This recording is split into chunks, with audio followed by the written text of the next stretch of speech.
kawan senusantara, dari Sabang sampai Merauke, dari Miangas hingga Rote. Teruslah lantang bersuara, kritis terjaga, dan tak lupa bergembira. Bersama Baku dapat radiolan, bersama Baku dapat radiolan. Simak siaran Bakudapa Radio Line melalui portal streaming bakudapa.id dan interaksi WhatsApp 0813 2555 4450.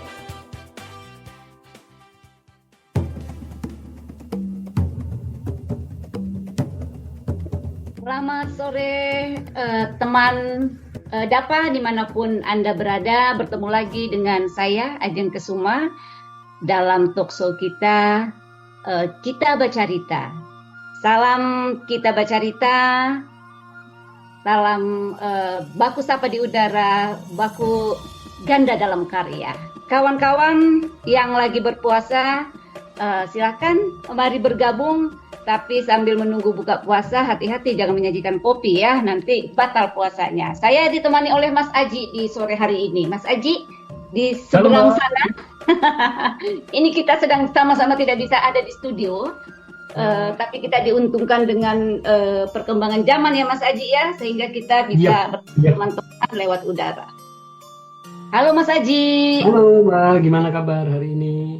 Kabar baik. Mas Aji apa kabar? Belum ada quotes untuk hari ini. Oh, gitu kah? Gimana, lagi berpuasa kah? Alhamdulillah masih Mbak.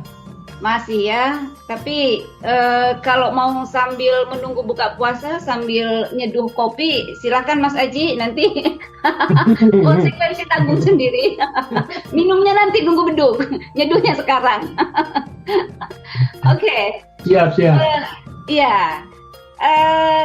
Teman Dapa, kawan-kawan berada, kami mengajak teman-teman untuk mari kita ngobrol-ngobrol lagi, mari kita bercerita lagi teman-teman bersama. Ini adalah rubriknya SEA ya, Civic Engagement Alliance. Nah, kalau kemarin kita ini sudah 3 kali bertemu nih Mas Aji dengan teman-teman untuk mengangkat cerita-cerita tentang SEA.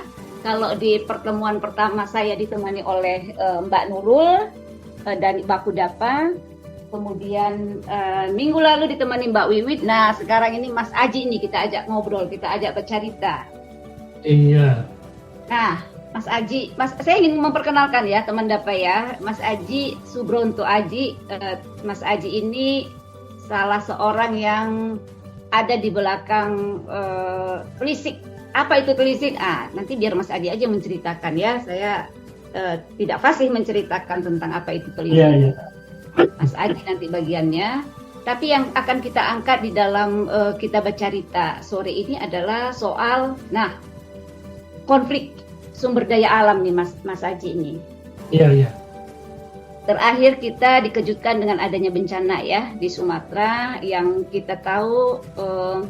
Rasanya kita tidak rela menyebut ini sebagai bencana alam gitu ya. Ini adalah bencana yang diakibatkan oleh salah urus, salah kelola, dan bencana politik sebenarnya gitu ya, yang menyebabkan kemudian menjadi malapetaka kepada semua kehidupan gitu ya. Kita kehilangan sumber daya alam, kehilangan ruang hidup dan sebagainya.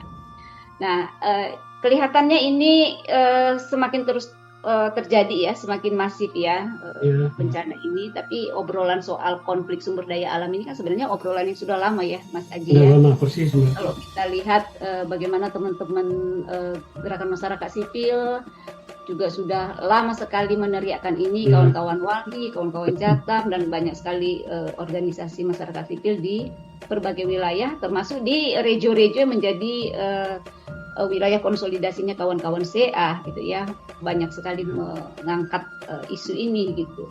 Tapi tampaknya tidak banyak kemajuan di dalam pengelolaan sumber daya alam ini, sehingga kalau kacamata kita bersama melihatnya konfliknya semakin memanas kayaknya ya gitu. Nah, jadi di seberang sana di dunia lagi ada konflik yang benar-benar perang-perangan gitu ya. Kita dan itu perebutan sumber daya alam juga. Itu bagian dari perebutan sumber daya alam juga gitu ya. Jadi jangan gampang terkecoh pada isu-isu yang lain di luar itu gitu. Kita sebenarnya sedang berada dalam situasi bagaimana mempertahankan dan menjaga sumber daya alam sebagai sumber-sumber penghidupan semua kehidupan yang ada di bumi ini. Mas Aji, boleh dulu bercerita tentang kenalan dulu lah. Mas Aji saat ini kan sedang mengelola ada yang namanya Telisik ya, Telisik. Konon katanya ini didedikasikan teman-teman saya untuk merespon isu-isu yang berkaitan dengan konflik sumber daya alam ya. Silakan Mas Aji. Oke, makasih Mbak Ajeng. Selamat sore Sapaannya apa teman-teman data ya? Teman-teman DAPA, para pendengar. Jadi SEA atau Civic Engagement Alliance ini sedang mencoba membangun satu platform yang itu juga platform terbuka dalam arti itu akan melibatkan urun daya dari warga juga. Kemudian itu difokuskan untuk memetakan konflik dan potensi konflik yang terjadi di Indonesia. Itu kira-kira Telisik ini Mbak. Dan salah satu yang akan jadi subjek pembahasan di situ adalah konflik sumber daya alam. Karena kita tahu juga variasi konflik ada yang terkait dengan konflik komunal Mbak ya. Kemudian konflik yang terkait juga dengan kontestasi politik, juga konflik yang terkait dengan represi dari negara gitu. Jadi variasi ini yang coba dirangkum di bawah Telisik sehingga paling tidak ada dua gambar besar yang bisa kita ingin sajikan sebagai bagian dari kontribusi masyarakat sipil di Indonesia adalah bagaimana melihat situasi konflik yang saya pikir seperti dibilang Mbak Ajeng tadi, memang trennya ini makin meningkat dengan eskalasi yang makin mencemaskan.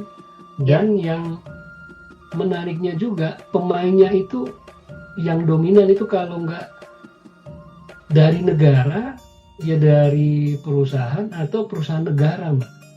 Oh gitu ya.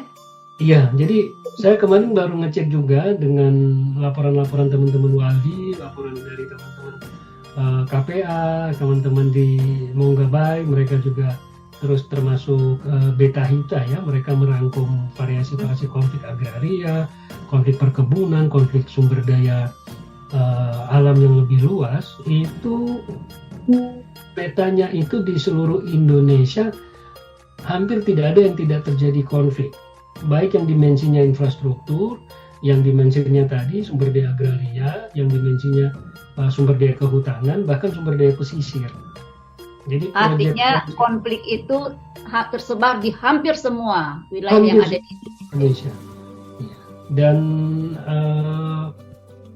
variasinya itu kemudian juga menjangkau lokasi-lokasi yang memang secara sumber daya itu tergolong kaya ya Mbak Ajeng, sehingga mungkin karena itu juga salah satu sebab muncul teori kutukan sumber daya alam itu, di mana daerah-daerah kaya itu justru dihidupi oleh penduduk yang miskin, syarat dengan konflik, eksploitasi dan marginalisasi. Sementara penduduk setempat itu seringkali hanya jadi pemanis, jadi penonton ya. Penonton. Ya. Gitu. Telisik ingin melihat itu dalam satu potret yang utuh Mbak. Itu yang pertama, sehingga dia bisa menjadi satu database, dia bisa menjadi sekumpulan narasi, dia bisa menjadi materi advokasi, dia bisa menjadi materi konsolidasi khusus teman-teman SIA, dan yang paling penting juga adalah membangun satu early warning system, Mbak Haji. Oke. Itu yang ingin Telisik bangun. Ya, kemudian yang kedua, Telisik tidak ingin menjadi platform yang eksklusif, Mbak Haji. Dia tidak milik intelektual, dia tidak milik aktivis NGO, dia tidak milik orang-orang tertentu yang disebut orang-orang bersekolah dan lain-lain. Ya. Tapi Telisik ingin diposisikan sebagai satu platform terbuka di mana orang Indonesia membicarakan konflik sebagai satu fenomena sosial, sebagai satu keniscayaan, dan sebagai sesuatu yang seharusnya bisa dimitigasi bersama-sama. Oh, gitu. Menarik. Karena selama ini kan, terutama di masa Orde Baru, kita dibungkam oleh pengertian, oleh keharusan atau kepatuhan pada yang namanya harmoni, gitu kan, Mbak? Ya, Keselarasan. Padahal itu di sisi yang lain, harmoni itu penting selalu dia tumbuh dalam kedewasaan untuk berbeda. Yang berbahaya itu kan ketika harmoni itu menjadi satu standarisasi perilaku yang itu sebetulnya membungkam, ya Mbak ya. Betul. Kita tidak berani protes karena alasan serasi. Padahal protes itu penting untuk memperbaiki kualitas kehidupan, misalnya. Iya dong. Itu kira-kira yang sedang dibangun di Telisik. Memang barangnya masih dalam proses pengembangan, jadi belum bisa ditunjukin, kira-kira gitu, Mbak. Konon katanya kapitalisme membesar juga karena membuka diri dengan adanya kritik dari kelompok-kelompok kiri, Mas Haji. Iya, jadi mereka kan juga mengabsorb itu ya untuk mengkoreksi dirinya kan. Betul. Iya. Makanya ada muncul itu, Mbak, yang model-model kamuflasi hijau gitu-gitu. Lewat pendanaan corporate social responsibility, tapi beberapa pihak mereka itu cuma bentuk kamuflase hijau saja dibanding skala kerusakannya ya gitu. Itu kira-kira, Mbak, yang Tapi kenapa konflik, Mas Aji, yang begitu banyaknya isu banyak ya, macam-macam ya, kaitan dengan isu budaya, macam-macam, banyak isu pertanian, isu pendidikan, kesehatan.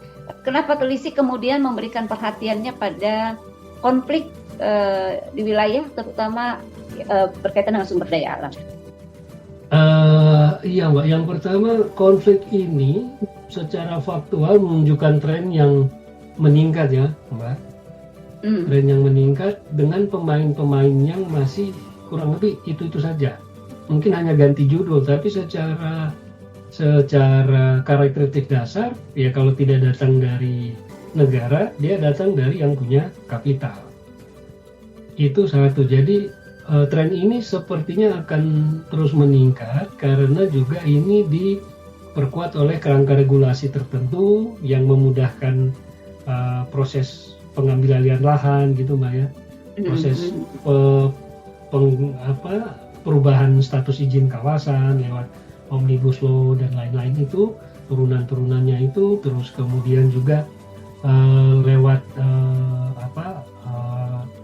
koalisi-koalisi ekonomi politik yang orang bilang oligarki, yang itu juga sebetulnya hanya bertukar pemain, tapi watak dasarnya kan sama, Mbak. Wataknya sama aja ya. Watak sama aja untuk mengkapling-kapling kekayaan sumber daya alam. Jadi Telisik tidak merasa sedang menempuh jalan baru, tentu saja tidak, karena teman-teman di KPA, teman-teman di Walhi, teman-teman juga kayak Beta Hita atau teman-teman saya baru baca juga yang Surya Bumi kalau nggak salah, Mbak, itu mereka punya reportase, laporan-laporan penelitian dampak dari industri nikel dan lain-lain, itu sudah ada di jalur itu. Cuma Telisik yang membedakan, mungkin Telisik konflik menjadi penting dalam sejarah pembangunan di Indonesia di tengah masyarakat menjemuk, dan ini tetap harus dilihat sebagai faktor yang pada titik tertentu kalau ini tidak cukup dikelola, itu efeknya bisa bahkan pada level keberlangsungan tatanan gitu ya, Mbak ya. Jadi kan misalnya pembangunan yang merampas ruang terlalu bertumpu pada kepentingan ekstraktivisme misalnya, profitabilitas, kemudian itu akan mengabaikan hak komunal misalnya, kemudian Iya. memberi dampak ekologis, terus kemudian menurunkan fungsi-fungsi livelihood dan lain-lain. Itu kan kalau kita tarik pada satu skala yang ekstrim, dia akan menjadi resikonya, akumulasinya itu bisa pada tatanan itu sendiri, pada keberlangsungan ruang hidup. Iya nggak, Pak? Jadi Betul. dampaknya itu nggak ke sektoral, nggak cuma ke komunitas, tidak ke Iya. tidak pada pemerintah, tidak pada pihak-pihak yang katakanlah tidak berurusan langsung dengan situasi konflik, tapi ketika itu membesar, kita kehilangan cara mengelola risiko, tidak punya kemampuan mitigasi, saya pikir keberlangsungan tatanan itu sendiri yang akan dipertaruhkan. Iya. Nah, Ya, ini yang mempertaruhkan seringkali semua ini. lini kehidupan yang ada di situ ya. Iya, jadi sudah menciptakan kiamat-kiamat kecil kira-kira, Pak. Kalau bisa disebut tuh. Ya. Jadi Telisik melihat ini penting untuk melihat membaca Indonesia dalam dinamika itu. Oke, artinya Telisik juga berarti cukup bersetia pada bagaimana menyajikan data dan informasi yang Iya. akurat ya di Ya, dalam. itu harus jadi standar yang ketat saya kira. Karena Oke, juga nanti- nanti ada ya. Kita akan lanjut nih, Mas Oke. Aji. Ini karena menarik. Ini kan konon katanya sekarang adalah zaman post-truth ya. Jadi bukan lagi mencari informasi, tapi mencari informasi yang benar gitu ya di tengah situasi Iya, konflik iya. yang sekarang ada. Ini penting kayaknya. Nah, Mas Aji, kita jeda sejenak. Oke. Nah, baik. ini ngomongin konflik agak-agak berat ya. Jadi otak kita sebelum berasap, mari kita dengerin yang melintas dulu ya. Dengerin lagu asik dulu. Silahkan teman-teman di studio.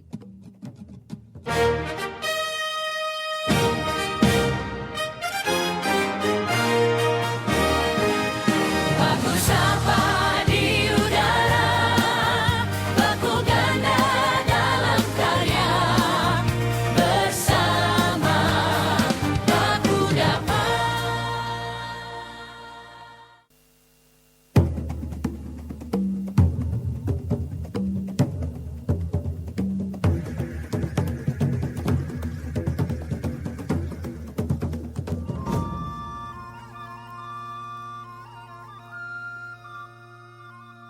Halo teman Dapa, terima kasih yang masih menunggu, teman Dapa yang baru bergabung, selamat bergabung. Kita sapa-sapa dulu Mas Aji, teman Dapa kita dimanapun berada.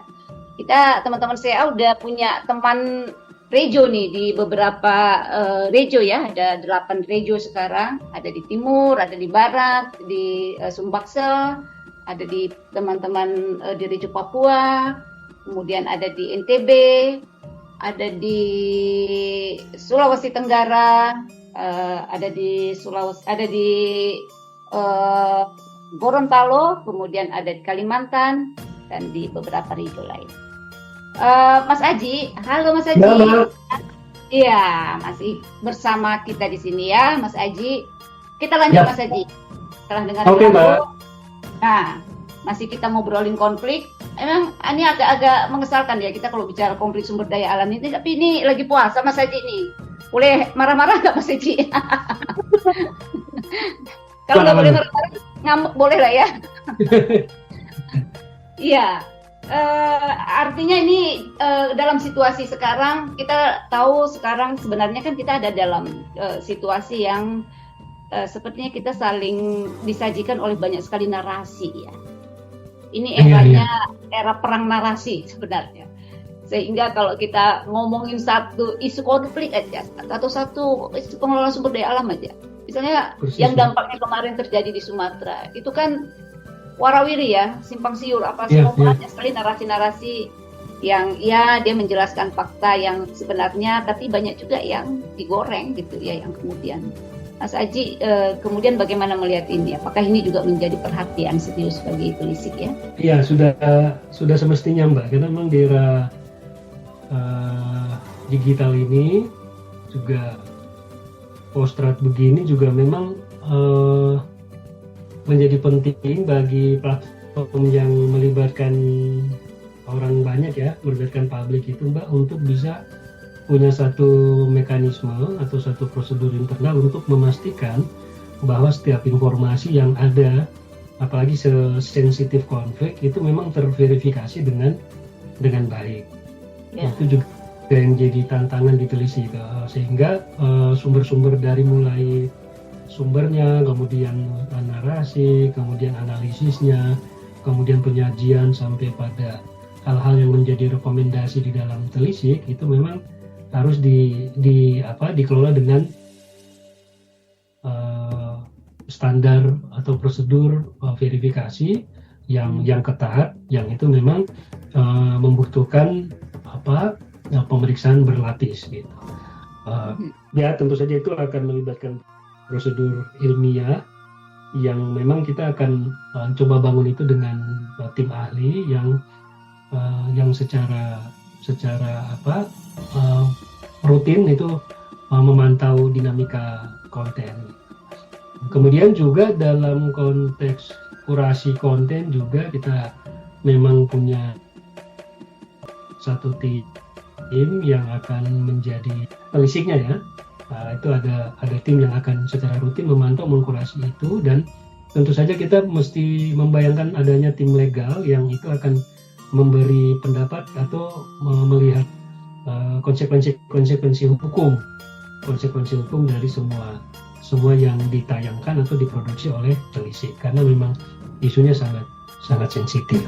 Tapi poinnya juga yang tak kalah penting adalah bagaimana konflik ini dibicarakan secara terbuka sebagai bagian dari penguatan demokrasi di Indonesia, penguatan kebebasan sipil, penguatan keterlibatan publik dalam membicarakan katakanlah pembangunan yang berakibat pada konflik, berakibat pada situasi degradasi, deforestasi, dekomposisi ekologi, kira-kira gitu Mbak. Tapi saya setuju dengan Mbak Ajeng bahwa memang era yang serba bercampur begini, yang ketika sensasi lebih penting daripada esensi, hal-hal yang terkait dengan verifikasi, validasi, triangulasi itu jadi prinsip penting di dalam pengelolaan telisik. Itu kira-kira Mbak. Oke. Mas Aji, ini kalau kita kembali kepada apa yang menjadi fokusnya teman-teman SEA ya, Civic Engagement, kan sudah ada beberapa region nih sebenarnya yang mulai berkonsolidasi untuk membicarakan ruang sipil gitu ya. Ini akan menarik kalau kita mencoba menarik keterhubungan bagaimana menyoroti wilayah-wilayah konflik sumber daya alam itu, kemudian dengan hubungannya dengan penyempitan ruang sipil ya di berbagai wilayah. Kita tahu beberapa tahun lalu itu kan sempat, misalnya Papua itu kan sempat diblok ya untuk internet dan akses informasi. Itu kan sangat membatasi sekali teman-teman masyarakat sipil untuk bisa bersuara gitu di tengah situasi konflik yang mereka hadapi gitu. Nah, Mas Aji tentu mengikuti ya perkembangan teman-teman di SEA bagaimana kemudian membangun konsolidasi di regio. Dari 8 ya kalau nggak salah ya sekarang ya, 7-8 regio. Kelihatan nggak beberapa wilayah-wilayah yang memang tadi kalau Mas Adi bilang hampir semua wilayah sebenarnya ada konflik. Tapi dari berbagai wilayah yang teman-teman mulai berkonsolidasi ini, mulai kelihatankah konflik-konflik yang dominan itu sebenarnya konflik-konflik apa? Oke Mbak, jadi sejauh ini dari perjalanan konsolidasi SEA, situasi konflik atau pemetaan terhadap konflik itu memang juga sudah mulai kelihatan ya Mbak ya. Misal teman-teman di Sulawesi Tenggara ya Mbak ya, yang dengan hadirnya banyak PSN, dan dari dulu kita tahu juga Sulawesi Tenggara itu daerah yang kaya nikel, proyek strategis nasional ya. Proyek strategis nasional, terus juga kaya nikel, itu juga menjadi salah satu sumber konflik. Kemudian di Yogyakarta sendiri dengan Jawa Tengah, itu juga ada. Kebetulan kalau di sana kemarin juga sempat kita bareng-bareng bikin riset Mbak Ajeng untuk memetakan, sebetulnya riset itu untuk membangun kerangka awal dari early warning system yang itu akan menjadi instrumen penguat atau instrumen yang membantu pengorganisasian gerakan sosial kira-kira gitu ya. Itu juga sumbu konflik juga muncul dari proyek-proyek PSN yang terkait dengan infrastruktur. Misalnya di Jawa Tengah, di Demak itu ada dinding laut raksasa, Giant Sea Wall itu, Mbak, itu juga berdampak pada komunitas dan itu sudah menjadi satu Itu tambang. itu untuk menahan banjir rob. Oh, iya. Ya, itu yang juga digadang-gadang di Jakarta itu, Mbak. Oh, Jakarta, iya. Giant Sea Wall itu, dinding laut raksasa itu yang Iya, kemudian laut juga raksasa. kemudian di Kalimantan Tengah dan Kalsel kita juga ketemu di sana bicara dan kita bisa lihat bagaimana tambang kemudian perkebunan skala raksasa juga berkontribusi pada Sawit ya. ya sawit pada eskalasi konflik lokal dan itu juga sudah berlangsung bertahun-tahun. Terus juga di Sumatera bagian selatan ya Mbak Jen itu juga ada keresahan yang sama terkait dengan perkebunan sawit dan juga terkait dengan tambang karena itu juga satu kawasan yang kaya mineral dan hasil hutan. Dan itu di kawasan penopang utama ya, itu kawasan di Barisan kalau nggak salah ya. Iya, kawasan di Barisan. Ya persis. Kayak misalnya perbatasan antara Sumatera Selatan dan Jambi gitu, Mbak, itu kan ada koridor dari harimau Sumatera. Oh iya. Dan ya yang terancam juga di sekitar Hutan Harapan kalau saya nggak salah. Ya. Nah itu juga itu bagian tekanan terhadap itu juga bagian yang dikontribusikan oleh kepentingan ekstraktivisme dan juga populasi atau demografi. Jadi titik sumbu konflik ini itu terpetakan juga dalam konsolidasi sehat dan ini juga menjadi concern yang harusnya dikonsolidasi bersama-sama. Jadi misalnya dengan pengenalan terhadap itu kita bisa kemudian membangun satu database yang sama, mungkin itu bisa nanti disupport juga di dalam telisik. Kemudian juga yang tak kalah penting adalah bagaimana menyiapkan early warning system, Mbak, untuk terutama mendeteksi konflik dan memberi ruang aman bagi teman-teman komunitas yang vis-a-vis dengan konflik ini nih, Mbak, yang hadap-hadapan. Dan ada di wilayah itu juga ya. Dan ada di wilayah itu teman-teman yang mengorganisir, teman-teman komunitas, kemudian teman-teman aktivis NGO yang ada di situ, bagian dari mereka yang mendampingi, yang terlibat dalam proses-proses advokasi, tapi seringkali ketika represivitas itu meluas, mereka tidak punya cukup prosedur aman untuk bisa diselamatkan dalam situasi konflik.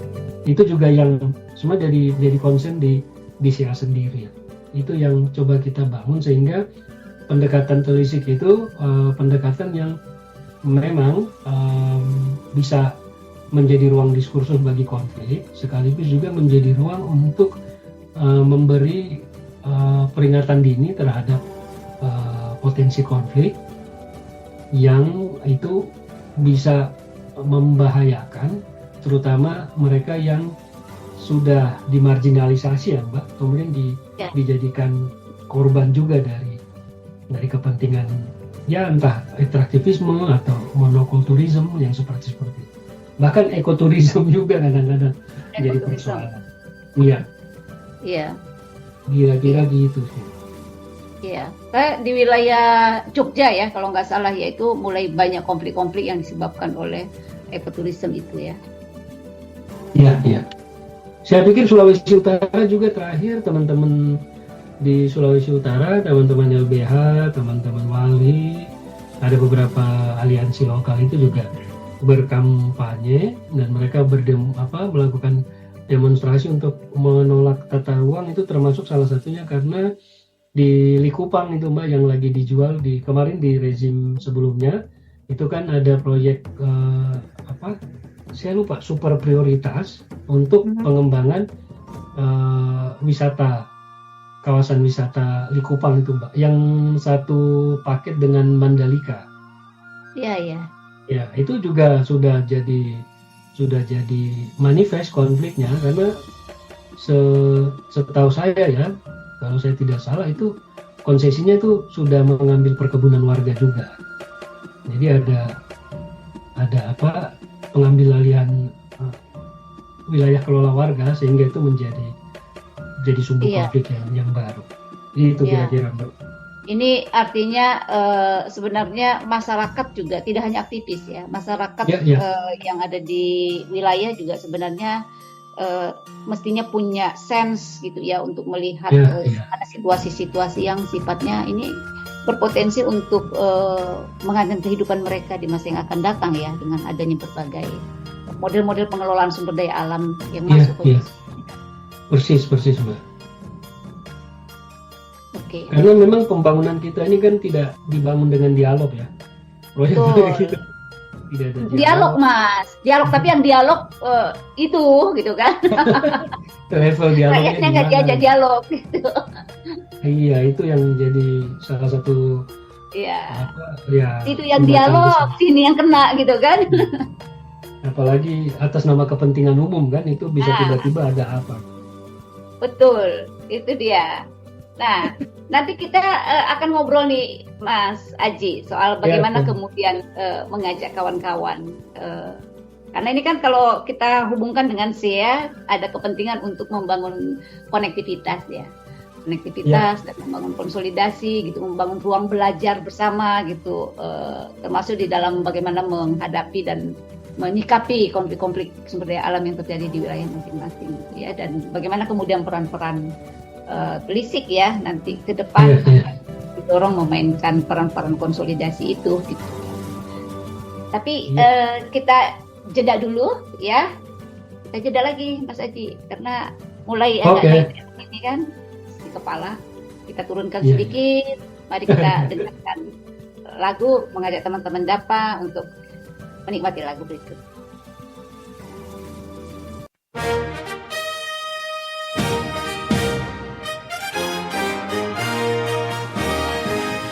Baku sapa di udara, baku ganda dalam karya, bersama baku dapat.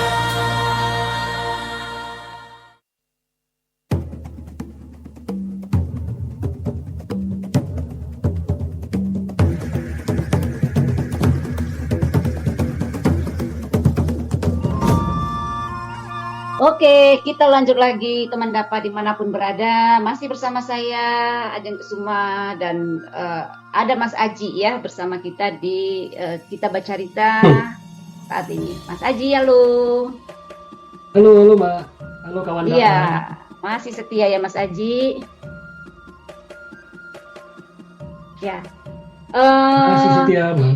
Masih setia. Oke, iya.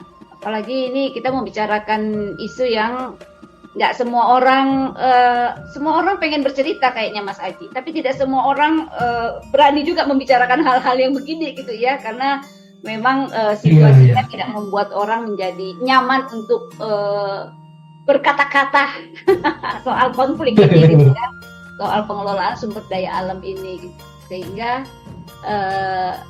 kita masuk nih soal ngomongin ruang sipil ya. Kalau melihat pola-pola yang kemudian terjadi gitu ya, ini kan dekat nih hubungannya Mas Aji, ngomongin soal konflik sumber daya alam dengan penyempitan ruang sipil gitu. Tapi tentu teman-teman Telisik udah mulai membaca sinyal ya, adakah pola-pola penyempitan ruang sipil yang mulai kelihatan terbaca ya, kalau lihat dari apa kasus-kasus yang semakin banyak muncul akhir-akhir ini, termasuk di media sosial ya, penyempitan ruang di media sosial. Iya. Kalau melihat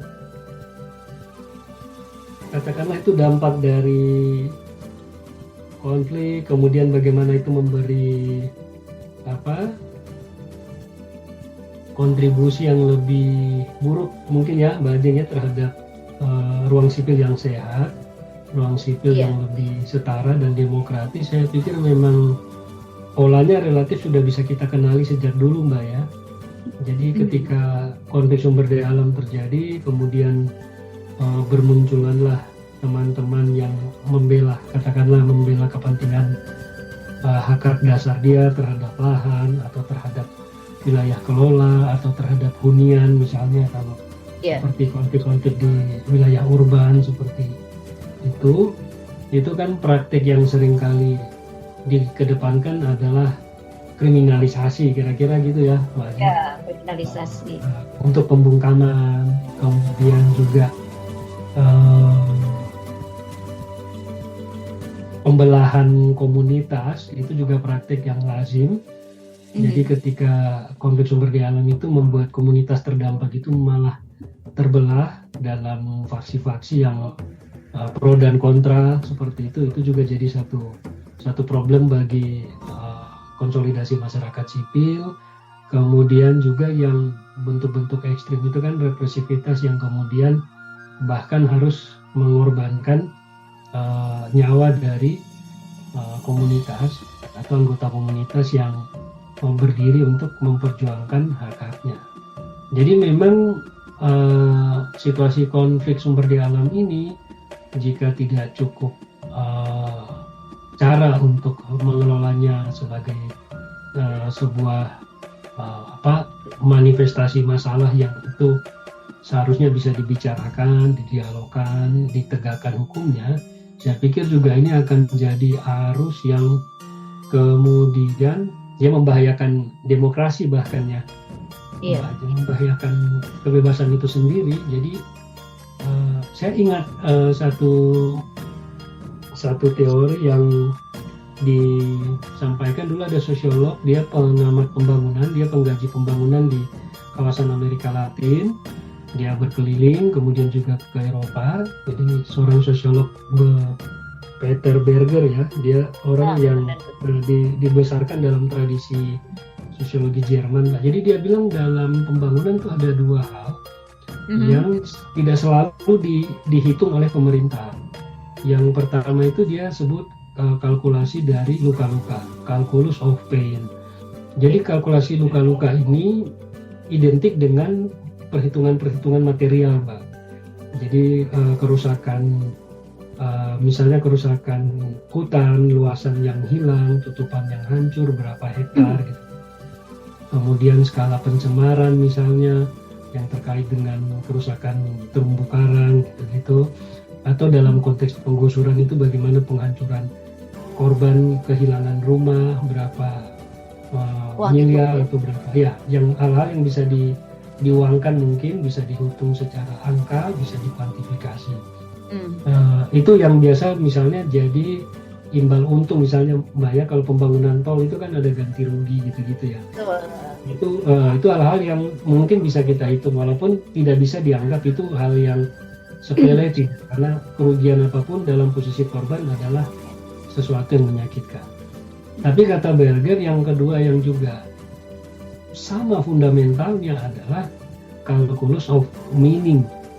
Jadi kalkulasi terhadap makna, terhadap semesta pemaknaan, terhadap semesta nilai yang dipegang oleh komunitas yang ketika suatu proyek pembangunan, katakan seperti itu, berjalan, lalu itu jadi hilang. Mereka menjadi terasing, terpinggirkan, tidak punya tempat untuk menjaga lagi tradisi gitu, Mbak. Meneruskan praktek-praktek kebudayaan, menjalankan ritual-ritual adat seperti itu, yang ketika katakanlah satu proyek strategis nasional itu dibangun di situ lalu itu terpinggirkan. Ini kan banyak muncul laporan-laporan seperti situasi ini di Papua ya, dengan food estate dan macam-macam itu. Teman-teman masyarakat adat di Papua kehilangan rumahnya. Hutan sagu itu bukan cuma sumber pangan, tapi itu juga warisan nilai, itu juga lambang relasi kosmologis antara manusia dan alam, itu juga bahkan menjadi ibu bagi masyarakat di Papua, itu hilang dan itu tidak bisa diganti dengan apapun. betul. Nah, kalkulasi terhadap makna ini kan yang menjadi satu sandaran komunitas merasa ada, terikat pada tradisi, merasa bermakna ketika dia masih punya seperangkat nilai itu kan Mbak ya.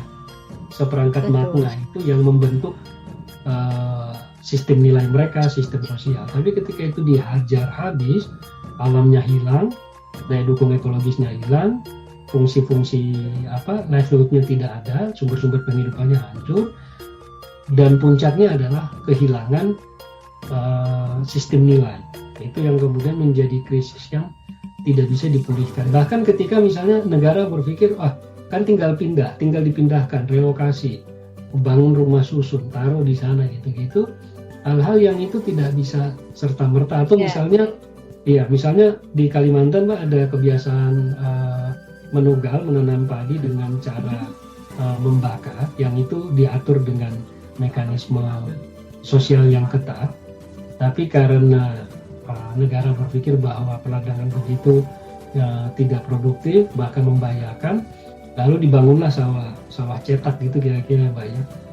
Terus berpikir dengan gampang bahwa teman-teman komunitas yang bekerja bertahun-tahun turun-temurun dengan tradisi perladangan seperti ini bisa serta-merta berpindah pada model pengolahan sawah cetak. Ya. Jadi ada hal-hal yang jauh lebih ekstrem yang tidak kasat mata, Tidak bisa digantikan.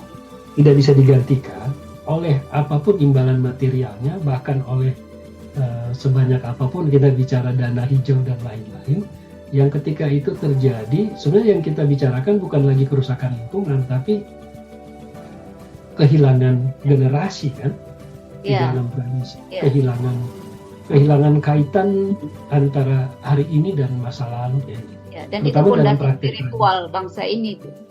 Ya, saya pikir itu yang jadi kekayaan yang hilang, spiritualitas lokal, tradisi, kearifan-kearifan. Itu yang mungkin tidak banyak dibicarakan dalam satu rancangan pembangunan yang disebut Berger dengan kalkulasi dari makna-makna itu. Itu kira-kira Mbak yang Wah, menarik sekali ini, dalam sekali. Ini kayaknya next time kita perlu menghadirkan teman-teman dari Rejo atau para Ya, saya setuju. pemangku spiritual atau budaya yang ada di wilayah-wilayah konflik ini untuk Iya, mereka kasih ruang. saya pikir untuk mereka cerita akan kita. bicara suasana batin yang lebih kuat ya. Betul, betul. Dibanding saya misalnya yang berjarak dari situasi, teman-teman lokal kan punya suasana kebatinan yang saya pikir akan lebih kuat Iya. dalam mengirim pesan soal hal-hal yang seperti ini. Iya, Itu sih, yang Mbak. Tuhannya itu hanya bisa dirasakan oleh mereka yang ada di tempat. Iya, Mbak. Karena itu hubungannya dengan tanah, dengan air, Ya, udara, ya. dan semua elemen yang ada di tempat itu ya. Iya. Dan itu identitas yang sakral kan, yang oleh katakanlah kapitalisme itu dianggap bisa dikomodifikasi aja, gitu. Benar. Dibayar aja udah, dianggap seperti komoditi aja. Kita bisa bayar, kita bisa singkirkan, kita bisa pindahkan, kita bisa ganti dengan apa gitu. Yang itu sebetulnya juga bentuk-bentuk kejahatan lah. Gitu kira-kira Mbak. Ya, saya ingat beberapa tahun lalu sewaktu ke Jati Gede ya, Waduk Jati Gede, Iya, iya. baru peresmian itu, berapa tahun yang lalu? Tahun berapa itu saya lupa. Nah, ngobrol dengan masyarakat yang ada di sana yang ngomongin soal ritual-ritual masyarakat adat di sana atau masyarakat komunitas yang ada di sana, terutama petani-petani ya, terutama ketika mereka menyambut panen gitu ya, atau ada momen-momen mereka mau melakukan menanam seperti itu, yang tadinya itu menjadi satu ritual rutin mereka lakukan sudah tidak lagi.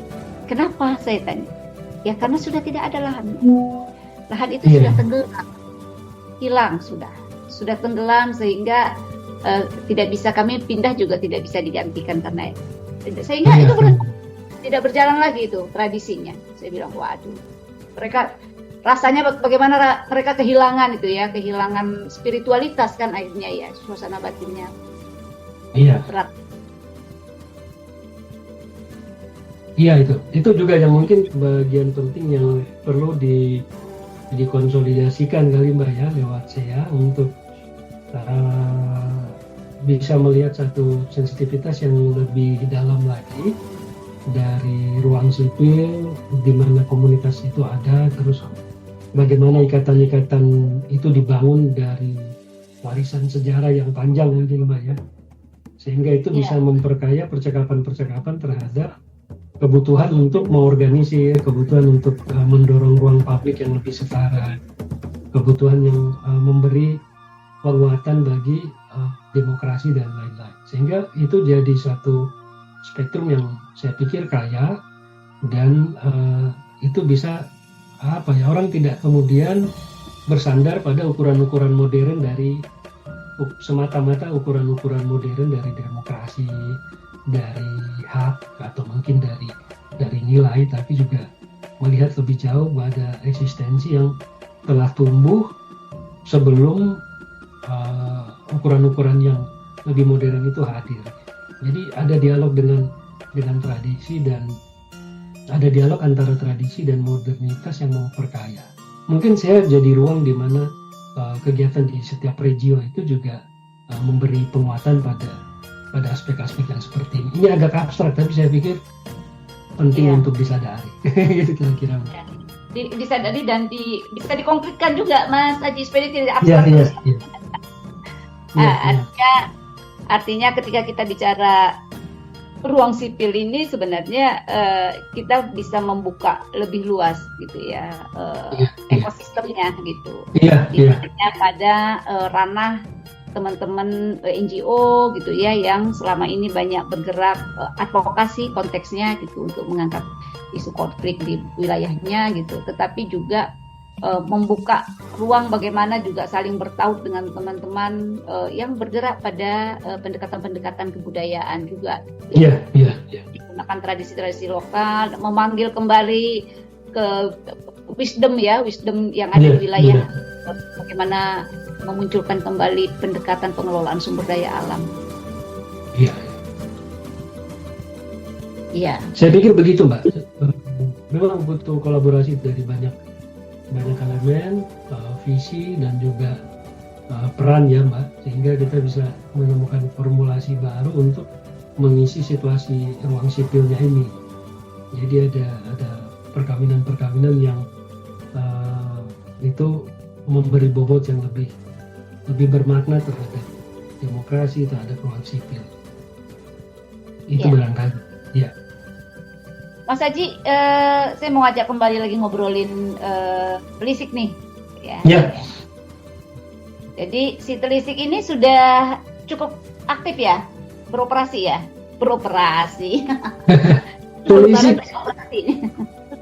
Telisik sebenarnya Mbak di tahap ini memang masih membangun kerangkanya dulu, Mbak. Kita belum bisa, belum bisa launching juga. Kita masih merancang sistemnya, tapi gambaran besarnya seperti yang tadi saya sudah sampaikan itu.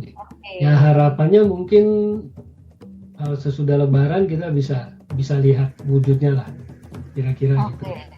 Ya. Semoga dimudahkan ya. Udah nggak sabar soalnya Mas Haji. Ya. Biar kita bisa share. Apalagi kan tadi ada gagasan bahwa ini akan menjadi ruang yang kemudian siapapun bisa berkontribusi sebenarnya ya. Tetapi dengan tetap bertaat pada aturan-aturan untuk menjaga soal beberapa prinsip-prinsip lah ya, akurasi data dan sebagainya itu. Iya, persis Mbak.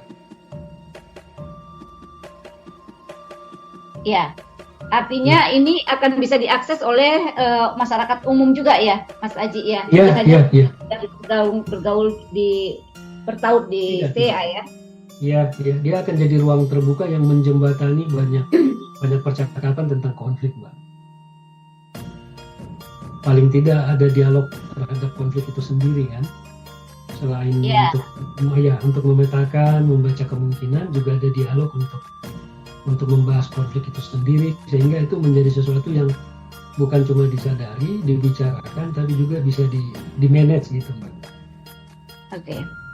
Mas Haji, 30 menit 30 detik boleh mau kasih apa nih ajakannya buat kawan-kawan di Rejo, terutama ya kawan-kawan CA yang di berbagai Rejo untuk ngomongin konflik ini bagaimana, apa yang bisa kita konektivitaskan gitu ya, terutama dalam konteks membangun narasi yang sehat ini. Iya Mbak, saya pikir terima kasih teman-teman di radio sudah berproses, tetap mengkonsolidasikan diri dan tetap ada di satu positioning yang kolaboratif gitu ya Mbak ya, yang terlibat untuk terus menjaga ruang sipil agar tetap sehat, terbuka, setara dan memberi ruang bagi kritik gitu. Jadi saya tidak mengerti harus bilang apa, tapi saya pikir mudah-mudahan Telisik nanti bisa menjadi instrumen yang membantu kerja teman-teman sehingga teman-teman bisa membaca konflik secara lebih kritis, kemudian juga bisa membangun satu sistem peringatan dini yang lebih tajam lagi, lebih bisa membaca situasi sehingga itu juga memudahkan teman-teman dalam mengelola konflik itu sendiri. Gitu barangkali, Mbak. Baik, Mas Aji, terima kasih banyak Sama-sama, sudah bergabung. Nanti sudah berbagi, nanti kita colek-colek lagi di next waktu ini ya. Kemudian berikutnya gitu ya untuk topik-topik yang lain. Teman Dapa dimanapun berada, terima kasih banyak kawan Dapa Mbak. Oh, kawan Dapa. Ya. Kawan Dapa ya. Kawan Dapa, terima kasih sudah bergabung bersama kami di Kita Bercerita. Kita tahu konflik sekarang lagi banyak terjadi di banyak wilayah. Dengan yang disebabkan oleh salah urus, salah kelola dan sebagainya, tetapi mari kita tetap waras, tetap berkesadaran supaya kita tetap bisa ikut berkontribusi dan campur tangan ya, membuat segala sesuatu di kehidupan di negara kita tercinta ini menjadi lebih baik. Salam Baku Dapa, salam sehat dan bahagia selalu. Oke, makasih Mbak. Selamat sore kawan. Sampai jumpa lagi. Terima kasih. Sampai jumpa lagi.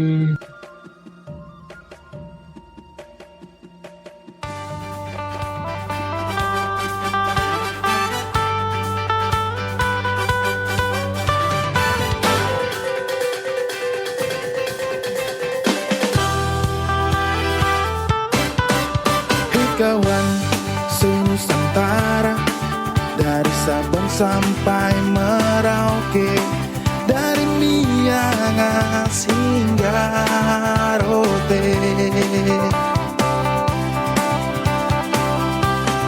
Teruslah lantang bersuara, kritis terjaga, dan tak lupa bergembira.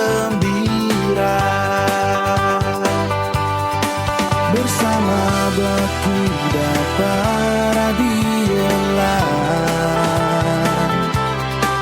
Bersama Baku Dapa Radio Line. Simak siaran Baku Dapa Radio Line melalui portal streaming bakudapa.id dan interaksi WhatsApp 0813 2555 4450.